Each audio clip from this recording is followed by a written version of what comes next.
Hola compañeros, yo soy Ricardo Pineda y pues participando en este foro correspondiente a cómo utilizar el pensamiento crítico para el desarrollo o para encontrar la solución a algunos problemas. Bueno, como hemos visto a través de esta UCA, el pensamiento crítico se desarrolla o va uno encontrando soluciones a través del uso de técnicas en distintos momentos en que uno va analizando, va uno conceptualizando el problema y va buscando distintas soluciones y adecuando la mejor solución a este. ¿De qué manera lo hice yo? Traté de implementarlo en mi proyecto, que correspondía a cómo el COVID-19 pues de alguna manera influyó en la educación a distancia. Pues bueno, en este caso yo me di a la tarea pues de reflexionar, ¿verdad?, en cuanto a cómo el COVID de alguna manera impactó a toda la sociedad. ¿Qué soluciones se hallaron? ¿O qué soluciones se pudieron ver en el desarrollo de esta pandemia y cómo se buscó la mejor solución para dar continuidad a la educación en México? Bueno, se utilizaron pues herramientas tecnológicas principalmente.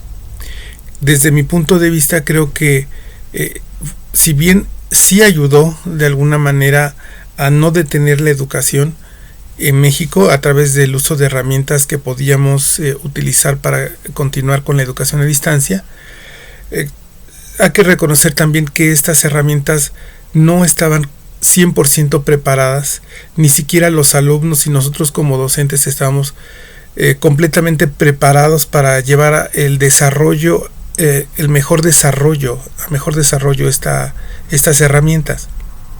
Bueno, tomando como contexto esto, ¿de qué manera pude utilizar el pensamiento crítico para pues vislumbrar qué podríamos hacer para mejorar esta situación? Bueno, como vemos aquí en la lámina, yo después de meditar un poco acerca de las circunstancias que vivimos en esta época que acabamos de pasar, pues bueno, yo comprendí que lo primero que teníamos que ver era establecer el contexto que tenía el problema. Era una situación muy, muy, muy difícil. No era una situación local, era a una escala, pues nadie se imaginaba que esta pandemia pues alcanzara a todo el mundo, ni siquiera la duración que iba a tener, ¿verdad? Entonces todo el tejido social se vio afectado en cuanto al uso de tecnologías, en cuanto a las prioridades, ¿verdad?, etcétera. Entonces, este tipo de contextos era necesario que nosotros lo tengamos presente, el alcance que tiene pues una pandemia y cómo afecta directamente a los intereses en la educación, tanto de los alumnos como de las familias de los alumnos, y también obviamente el caso de nosotros como docentes y de las instituciones que representamos, ¿verdad?, también. Bueno, después de analizar este contexto se identificaron los problemas o el problema que queríamos atacar. En este caso era cómo seguir ofreciendo educación a distancia. ¿Qué herramientas podíamos utilizar? ¿Qué herramientas teníamos a nuestra mano?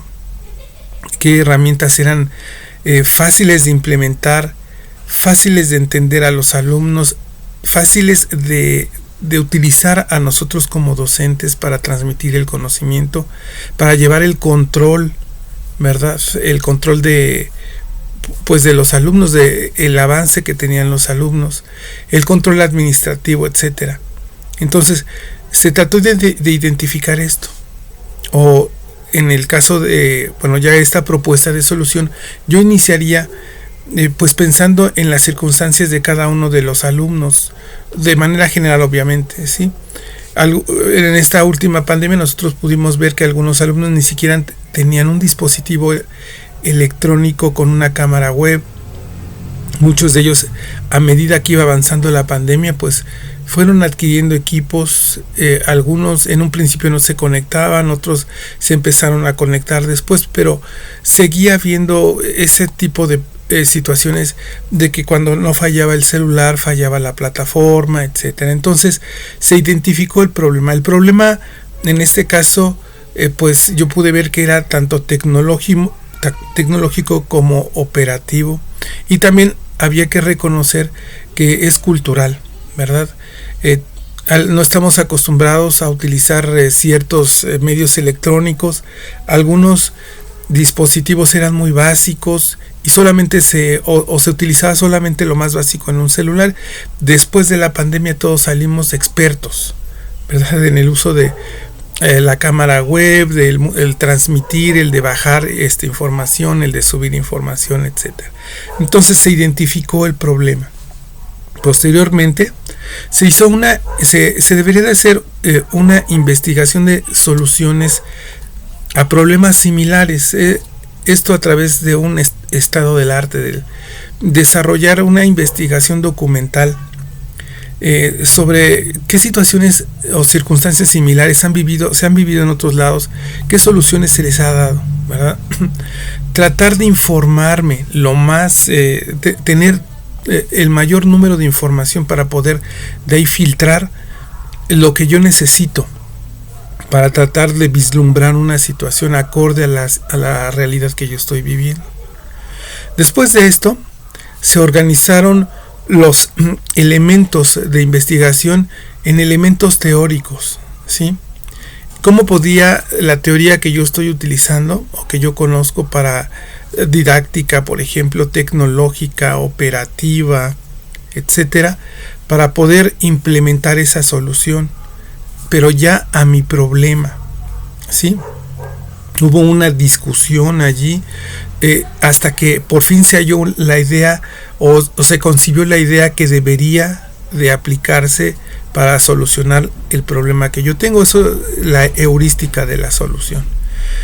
Una vez que se tomó la decisión de cuál era el camino que se debía de tomar, se expone al conjunto de involucrados para ver qué es lo que debería de tomarse en cuenta, si la solución era factible, si la solución era si el alcance de la solución era el correcto, ¿verdad? En este caso hay muchísimas técnicas que se pudieran utilizar para tratar de vislumbrar si la solución que yo estoy plasmando es la correcta. Podríamos citar, como aquí se menciona, la técnica de los 6 sombreros, para poder conocer el punto de vista, tener un equilibrio, ¿verdad?, en cuanto a si la solución que se está proponiendo es la correcta. Al final de todo este conjunto de tareas, de actividades que se llevaron a cabo, pues se produce algo que se llama, o se genera, el producto de todo esto es algo que se denomina protocolo de investigación. En ese protocolo es un documento donde se vierten, pues de alguna manera, a manera de resumen, todos los pasos anteriores, ¿verdad?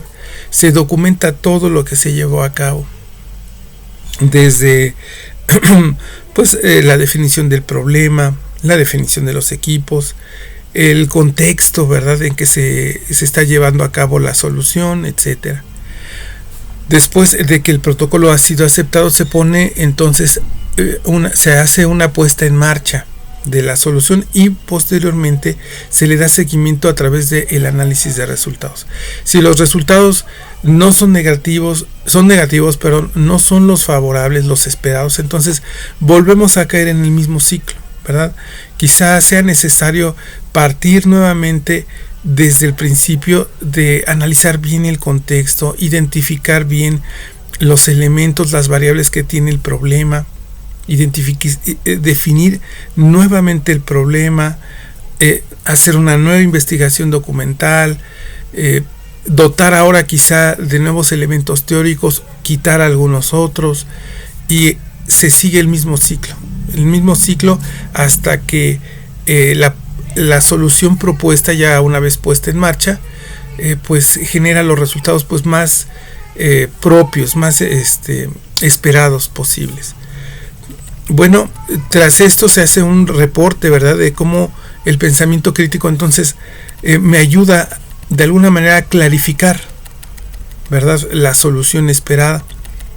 Obviamente, todo este proceso, el pensamiento crítico, no es una actividad, sino yo lo vislumbro como un conjunto de muchas actividades a lo largo de cierto tiempo, involucrando al mayor número de personas, tanto dentro como fuera del problema, para tener una solución pues holística, ¿verdad?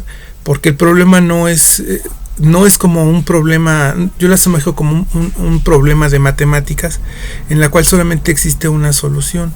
No, este es un problema que tiene un conjunto de muchas variables. Algunas variables tienen un peso mayor que otras. El pensamiento crítico me permite vislumbrar de alguna manera cuáles son esas variables y cómo se relacionan entre sí. Existen técnicas dentro del pensamiento crítico que me ayudan a aclarar el pensamiento. Esa es la ganancia que yo tengo respecto a esta actividad del pensamiento crítico en la resolución de problemas.